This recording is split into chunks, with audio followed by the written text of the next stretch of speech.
오늘은 3월 13일 사순 제1주간 수요일입니다. 말씀의 초대.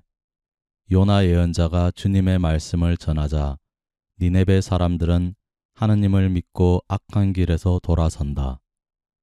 예수님께서는 이 세대가 표징을 요구하지만 요나 예언자의 표징 밖에는 어떠한 표징도 받지 못할 것이라고 하신다. 제1독서. 니네베 사람들이 악한 길에서 돌아섰다. 요나 예언서의 말씀입니다. 주님의 말씀이 요나에게 내렸다. 일어나 저 큰 성읍 니네베로 가서 내가 너에게 이르는 말을 그 성읍에 외쳐라. 요나는 주님의 말씀대로 일어나 니네베로 갔다. 니네베는 가로지르는 데에만 사흘이나 걸리는 아주 큰 성읍이었다. 요나는 그 성읍 안으로 걸어 들어가기 시작하였다. 하룻길을 걸은 다음 이렇게 외쳤다.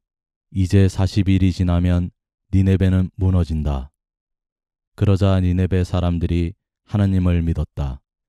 그들은 단식을 선포하고 가장 높은 사람부터 가장 낮은 사람까지 자루옷을 입었다.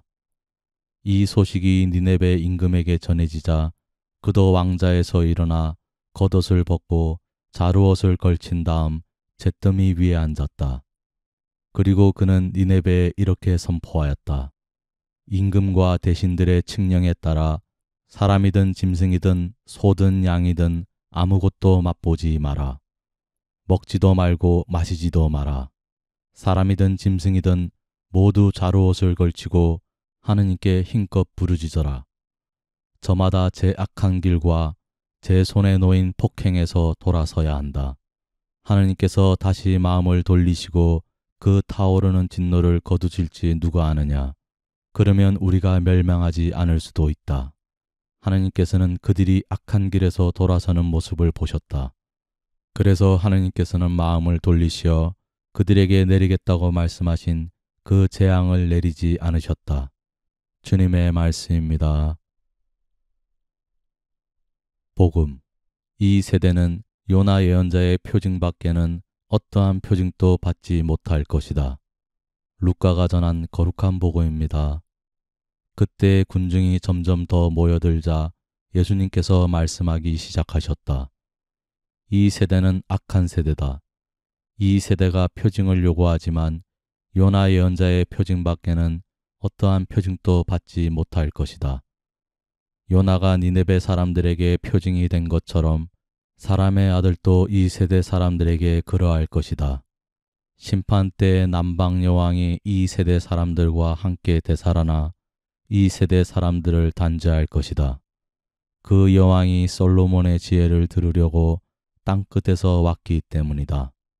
그러나 보라, 솔로몬보다 더 큰 이가 여기에 있다. 심판 때의 니네베 사람들이 이 세대와 함께 다시 살아나 이 세대를 단죄할 것이다. 그들이 요나의 설교를 듣고 회개하였기 때문이다. 그러나 보라, 요나보다 더 큰 이가 여기에 있다. 주님의 말씀입니다. 오늘의 묵상. 오늘 복음에서 예수님께서는 꽉 막혀 도무지 회개하고 복음을 믿으려 하지 않는 사람들을 보고 탄식하고 계십니다. 회개하고 자신의 생활을 바꾸어 예수님의 가르침에 따라 살기보다 눈에 보이는 기적만을 쫓는 사람들을 보시고 가슴 아파하십니다. 이런 세대에게 주어질 표징은 요나의 표징뿐입니다.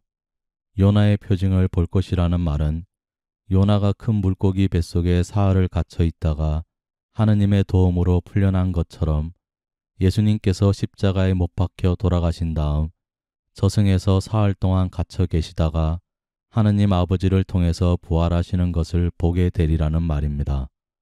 예수님께서 이 땅에 오신 것은 바로 이 때문입니다. 예수님께서 세례를 받으실 때 성령이 비둘기 모양으로 내려오는데 히브리 말로 비둘기를 요나라고 부릅니다. 비둘기는 바로 예수님의 사명을 알려줍니다. 그런데 요나가 니네베에 가서 하느님의 복음을 선포했을 때 니네베 사람들은 요나의 설교를 듣고 믿었습니다. 예수님께서도 요나처럼 사흘 동안 죽음 안에 갇혀 계시다가 부활하셨습니다. 그런데 우리는 어떻습니까? 과연 니네베 사람들처럼 회개하고 있습니까?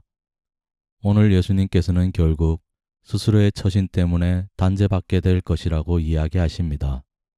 회개하는 사람은 구원받을 것이지만 회개하지 않는 사람은 심판날에 단죄받을 것이라고 이야기하십니다.